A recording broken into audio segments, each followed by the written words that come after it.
भाइयों राम राम सभी को। जय गुरु जी महाराज की, जय महाकाली की, जय श्री गुरु गोरखनाथ जी महाराज की और जय श्री जहारवीर गोगा जी महाराज की। भाइयों बहुत से भाई बहनों का ये सवाल है कि जी हम सालों से अपने देवी देवताओं की पूजा पाठ कर रहे हैं, उनकी सेवा भाव कर रहे हैं, पर लेकिन आज तक हमारे शीश पे देवी देवताओं की सवारी आई नहीं। और इसलिए हम बहुत से भगत बदल चुके हैं, बहुत से गुरु बदल चुके हैं, पर लेकिन आज तक हमारे शीश पे वो देवी देवताओं की सवारी खेली नहीं। तो इसलिए हमें बताइए कि हम क्या गलती कर रहे हैं, या फिर अपने देवी देवताओं की सवारी अपने शीश पे बुलाने के लिए हमें क्या करना होगा, इस बारे में बताइए। तो भाइयों जैसा कि मैं आपको पहले भी बता चुका हूँ कि देवी देवताओं का चयन हम नहीं करते, हमारा चयन देवी देवता करते हैं कि हमारे लिए कौन सा भगत या फिर कौन सा गुडला सही रहेगा। बहुत से घरों में भाई देवी देवता पूछते नहीं पूछते दुखते चले जाते हैं, तो उन्हें ज़्यादा मेहनत नहीं करनी पड़ती, उन्हें ज़्यादा सेवा भाव भी नहीं करना पड़ता। देवी देवताओं की सवारी खुद ही उनके शीश पे, उनके बेटे पोतों के शीश पे आ जाती है, तो इसलिए उनके लिए ये आसान हो जाता है। पर लेकिन जो लोग जिन्हें यही नहीं पता कि देवी देवताओं की सवारी कैसे आती है या फिर उनकी सेवा भाव कैसे करते हैं, उनके लिए ये चीज़ें थोड़ी मुश्किल हो जाती हैं। सबसे पहले भाई मैं आपको बता दूं कि भगताई में आने से पहले आपको एक गुरु बनाना होता है। गुरु ही हमें वो विद्या देते हैं, गुरु ही हमें वो ज्ञान देते हैं, उन्हीं के आशीर्वाद से हम वहाँ तक पहुँच पाते हैं। तो सबसे पहले आपको एक गुरु बनाना होता है।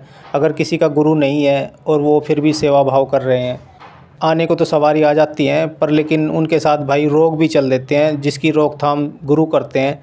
पर लेकिन शक्तियाँ भी आती है, पर उसके साथ जो रोग आते हैं वो भी आ जाते हैं। गुरु ज़रूरी होता है। तो भाइयों जिनके घर में भगताई पुश्तैनी चली आई है उनको तो इस बात का पता होगा, पर लेकिन जिनको नहीं पता है उनको मैं बता दूं कि गुरु गद्दी का मालिक हमेशा देवता होता है, ना कि देवी। तो मान लीजिए जिसके घर में 10 देवी देवता पूज रहे हैं और वो देवी की पूजा सबसे पहले उनकी सेवा भाव करते हैं, पर लेकिन जो उनके घर के सेवादार होते हैं, देखिए बहुत से लोगों को सेवादारों को पता नहीं होता कि सेवादार कौन होते हैं। सेवादारों को मैं आपको बता देता हूँ कि सेवादार हमारे घर के पुश्तैनी भगत होते हैं।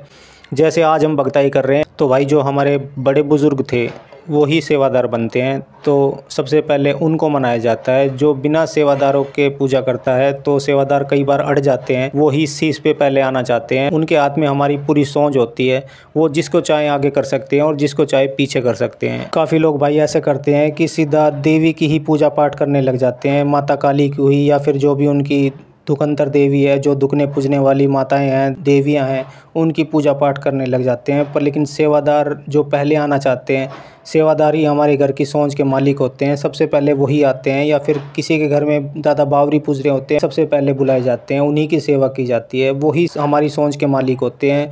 अगर वो चाहें तो किसी को भी आगे कर सकते हैं और किसी को भी पीछे कर सकते हैं। तो गलती यही करते हैं लोग कि सीधा ही देवियों की सेवा भाव करने लग जाते हैं, उनकी पूजा पाठ करने लग जाते हैं। उन्हें भाई ये नहीं पता होता कि हमारे सेवादार ही हमारे पीछे खड़े हैं, या फिर हमारे दादा बावरी या फिर जो भी पुश्तैनी देवी देवता हैं, पहले उनकी पूजा पाठ होती है, वही बुला के लाते हैं, वही हमारे शीश पे उन देवियों की सवारी भी लाते हैं और खुद भी आते हैं। बड़ी तो सभी शक्तियाँ होती हैं, पर लेकिन देखिए एक शक्ति को दूसरे की दाव होती है, मतलब एक शक्ति दूसरे का दबाव मानती है। तो ऐसा नहीं है कि सेवादार, हमारे बड़े बुज़ुर्ग जो सेवादार थे, जो भगत थे, वो कम है।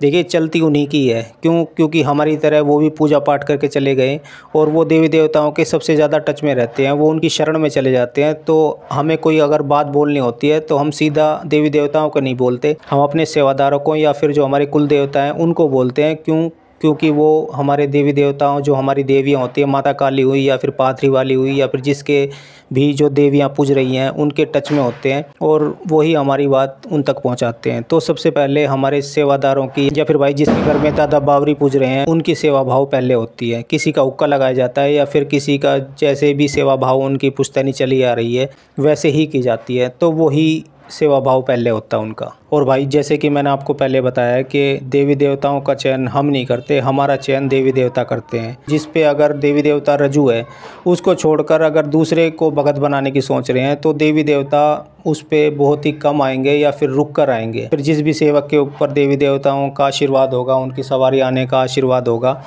तो वो अगर चाहे थोड़ी सेवा कर ले पर उन पर सवारी वो जल्दी आ जाती है। एक रीज़न ये भी है कि भाई इस लड़के को देवी देवताओं की सेवा करनी चाहिए या फिर इसको हम भगत बना दें। जिसको बनाना चाहिए हमें उसे ही बनाना चाहिए। वो भाई देवी देवता बचपन में ही उस लड़के पे, उस बच्चे पे उंगली रख देते हैं कि यही भगत बनेगा। तो दूसरा रीज़न ये भी है कि गलत लड़का चुना जाता है, गलत भगत चुना जाता है। इस कारण भी भाई उसमें थोड़ी सी देरी हो जाती है। देवी देवता ठीक से उन पे आ नहीं पाते, चाहे वो कितनी सेवा कर लें फिर भी उन पे वो सवारी ढंग से आ नहीं पाती। और भाई तीसरा रीज़न है हमारे गुरु, कि हमने कौन गुरु बनाए हुए हैं और वो हमें किस देवी देवताओं की पूजा पाठ करना या फिर उनकी सेवा भाव करना बता रहे हैं। देखिए मैं सबको गलत नहीं बताता हूँ, बहुत से भगत सही भी हैं जो भाई बिल्कुल सही लाइन पकड़ लेते हैं अपनी पूजा में देखकर कि इसकी सेवा देनी चाहिए और इससे ही शक्तियाँ वो जल्दी आएंगी।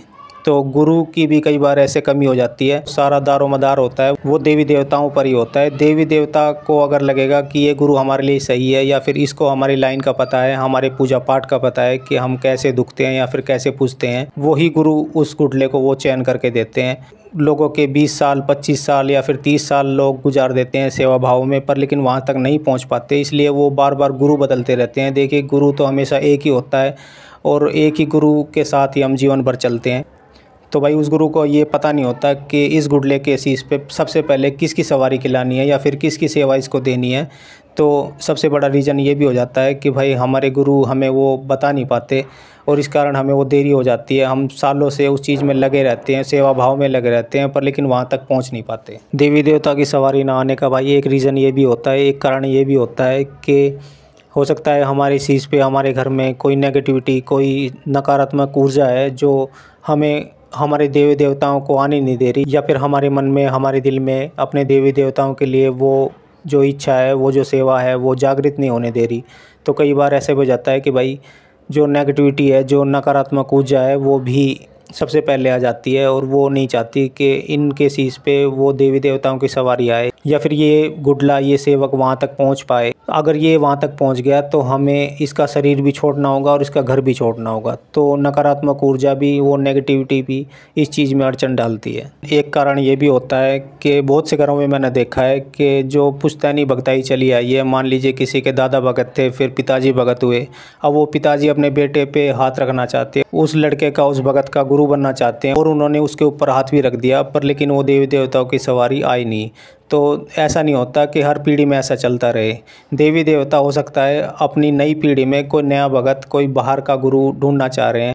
क्या पता भाई पुश्तैनी उनके घर में कोई ऐसा दुख, कोई ऐसा रोग चला आ रहा है और उनके पिताजी ने भी वो हटाने की कोशिश की पर लेकिन हट नहीं पाया, तो फिर देवी देवता उस चीज़ का सहारा लगाते हैं। या फिर अपना कोई भी रोग वो खुद नहीं हटा सकता, उसको बाहर के गुरु की ही ज़रूरत पड़ती है। तो ऐसा भी हो जाता है कि कई बार अपने ही बेटे पोतों पर हाथ रखते रहते हैं, पर लेकिन कई बार देवी देवता अपनी ही घर के गुरु का हाथ मानते नहीं है, वो हमेशा बाहर का गुरु भी ढूंढने की कोशिश करते हैं। तो कई बार ऐसा भी होता है भाई, घर के गुरु का अगर हमारे शीश पे हाथ नहीं चल रहा है, उनका आशीर्वाद नहीं हो पा रहा है, तो हमें बाहर भी जाके अपना गुरु बनाने की कोशिश करनी चाहिए। हो सकता है वहाँ भी, और हो नहीं सकता, ऐसा हो भी जाता है, बाहर के गुरु से लगभग वो पार पड़ जाती है और देवी देवता भी हमारे शीश पे आ जाते हैं। छोटे छोटे कारण और भी होते हैं, जैसे हम अपनी भेंट पूजा भी भूल जाते हैं, इस कारण भी देवी देवता शीश पे नहीं आ पाते। या फिर भाई हमसे कोई छोटी छोटी गलतियाँ हो जाती हैं, गुस्से में उनकी सेवा भाव करते हैं या फिर उनके प्रति आप सेवा भाव जता नहीं पाते, उनको दिखा नहीं पाते, या फिर उनकी सेवा भाव उनको लगती नहीं है, इस कारण भी देवी देवता आने में थोड़ी देरी करते हैं। तो भाइयों, जय गुरु जी महाराज की, जय महाकाली की, जय श्री गुरु गोरखनाथ जी महाराज की और जय श्री जहरवीर गोगा जी महाराज की। राम राम भाई सभी को।